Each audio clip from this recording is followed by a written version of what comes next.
नमस्कार जय जगन्नाथ मु सौम्य स्वागत करुँ सत्य डिवोशनल यूट्यूब चैनल को। तो चलतु आरंभ करवा कल्की धाम छतिया बटर पंचम अध्याय महात्मा हरे कृष्ण दास और परमानंद दास। भगवान दासंकर ज्येष्ठ पुत्र हेउछंती महात्मा हरे कृष्ण दास। 1885 मसीह तांकर जन्म। छतिया बटरे निर्गुण ब्रह्मंक सोमवंशर प्रथम लीला पुरुष से जीए हाड़ीदास से ही हरे कृष्ण दास बोली हाड़ीदासंक भविष्यंत ग्रंथमालिका और अनंत गीता सूचाई अछि। प्रथमे मोहर हाड़िया नाम, द्वितीय 12 वर्षिया निकर, तृतीय ह अक्षर नाम हेब, संगे भाई परमानंद थिब। भगवान दासंकर कनिष्ठ पुत्र महात्मा परमानंद दास निराकार कला को नहीं धराधाम को तांकर हेला आगमन। दुई भाई हरे कृष्ण दास और परमानंद दास छतिया बटर दुईटी ज्योति। सेमानंक मध्यरे संपर्क अति निबिड़। सान भाई आज्ञावह त्रेतयार राम लक्ष्मण और द्वापरर कृष्ण बलरामंक परी दुई भाईंक मध्यरे गभीर प्रीति। अच्युतानंद दासंक 1600 शताब्दी रचना 34 हरे कृष्ण दास और परमानंद दासंकर जन्म वृत्तांत उल्लेख अछि। जेउ रूप गोटी राम लक्ष्मण सेही हरि परी जानी था मन, सेही ज्योति निराकार जे, सेही शिशु वेद उपरे आसन, सेही प्रणव ओंकार जे। भ्रातृभक्तिर आदर्श थिले महात्मा परमानंद दास। भाईंक सम्मुखरे छिड़ा होई कथा कहिबा तो दूरर कथा, आगरे जिबा आसिबा करिबाकु से संकोच मणुथिले। भाईंक सम्मान और मर्यादा प्रति सबुबेले से सचेतन थिले। 1942 मसीहा श्रावण शुक्ल तृतीया तिथि से इहलीला संवरण कले। देह छाड़िबा पूर्वरु हरे कृष्ण दासंकु एतिकी मात्र कहिले, भाई आपणक लीलारे मोर किछि आवश्यकता नाही, मु एबे जाउछि, उचित समय रे मु फेरी आसीबी। तांको इहा लीला संवरण वृत्तांत अत्यंत रहस्यमय। छतिया बटरे तांकर मृत शरीर पड़िथाए। परिवार वर्ग समस्ते शोकाकुल। ठीक एही समय रे क्षीरबाला हरे कृष्ण दासंक पाखरे पहुंची कहिला परी, बापा मते चाबी देई कहिले से गोटिए कामरे जाउछंती, भाईंकु एही चाबी देई देबु ओ भाईंक पाखरु पैसा नहीं जिबु। हरे कृष्ण दास चुप रहिले। क्षीरबालाटी किछि बुझी पारिला नाही।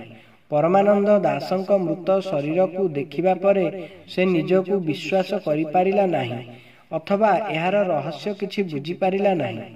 महात्मा रघुवर दासंक परे भगवान दासंक ज्येष्ठ पुत्र हेतु महात्मा हरे कृष्ण दास हेले छतिया बटर पीठाधीश। समस्त मालिका अनुसारे से हेउचंती स्वयं अनंत देही बलदेव। से हेउचंती प्रणव ओंकार, कोटि ब्रह्मांडर राजा। से राजा को मणिमा बोली संबोधन करा जाए। हरे कृष्ण दासंक समय रे लोकमाने छतिया बटर पीठाधीश को मणिमा बोली संबोधन कले। छतिया बटरे मणिमा डाकर प्रचलन संपर्क रे उद्धव 34 रे उल्लेख होई अछि। लागिब जे लीला रात्र दिवस रे उदे बटठारे मोर, निरेख जनकु निश्चय रखिबु सत्य सत्य 3 बार। पक्षरे जे 3 जुग कटाइबु पृथ्वी भारा करी शेष, परजा पालिबु नृपति होइबु मणिमा मणिमा घोष। उद्धव 34। जिए हाड़ीदास से ही हरे कृष्ण दास। तांकर अलौकिक महिमा समग्र ओडिशा तथा निकटवर्ती राज्य मानकरे व्यापी थिला।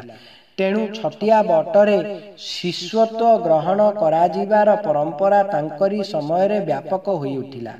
ओडिशा, पश्चिम बंग, आसाम राज्यर छतिया बट अनुगामी माने तांकर शिष्यत्व ग्रहण कले। तांकर महिमा को बुझिबा, तांकु चिन्हिबा भली शक्ति मनीष पाखरे काहे? से तो अनंत विश्व ब्रह्मांडर करता। मनीष हेउची सूक्ष्म जीवटिए। परममयं को चिन्हि पारिब से किपरि?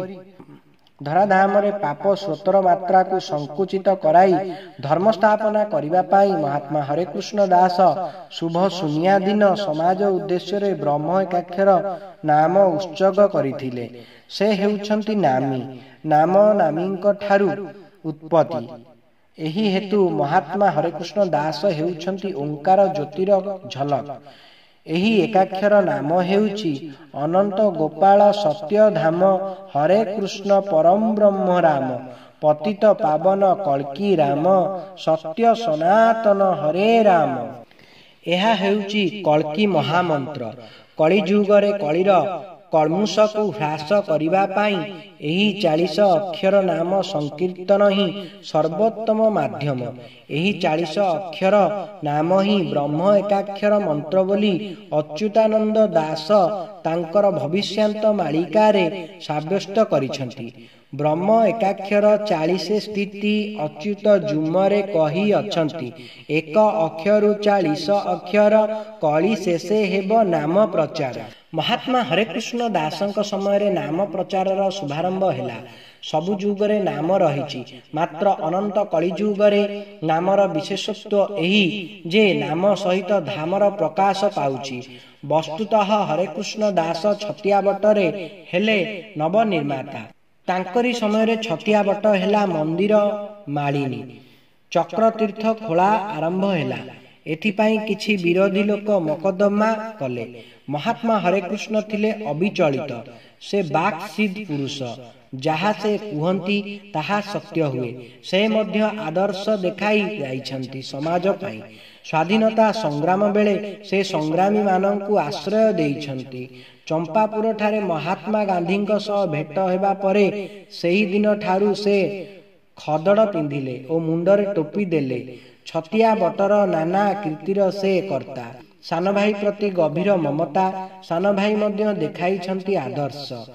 ହରେକୃଷ୍ଣ ଦାସଙ୍କ ଜ୍ୟେଷ୍ଠ ପୁତ୍ର ଦନାର୍ଦ୍ଦନଙ୍କ ମୃତ୍ୟୁ ହୋଇଯାଇଛି। ସାନ ପୁଅ ଶ୍ରୀରାମଚନ୍ଦ୍ର ଦାସ ତାଙ୍କ ସହିତ ମିଶି ବଟର କରିଛନ୍ତି ନବନିର୍ମାଣ। ଯଦି ଆପଣମାନଙ୍କୁ ଆମର ଏହି ଭିଡ଼ିଓଟି ଭଲ ଲାଗିଥାଏ ତେବେ ଆମ ଚ୍ୟାନେଲକୁ ଲାଇକ୍, ସେୟାର, ସବସ୍କ୍ରାଇବ୍ କରିବାକୁ ଅନୁରୋଧ। ଜୟ ଜଗନ୍ନାଥ, ଜୟ ପଞ୍ଚସଖା।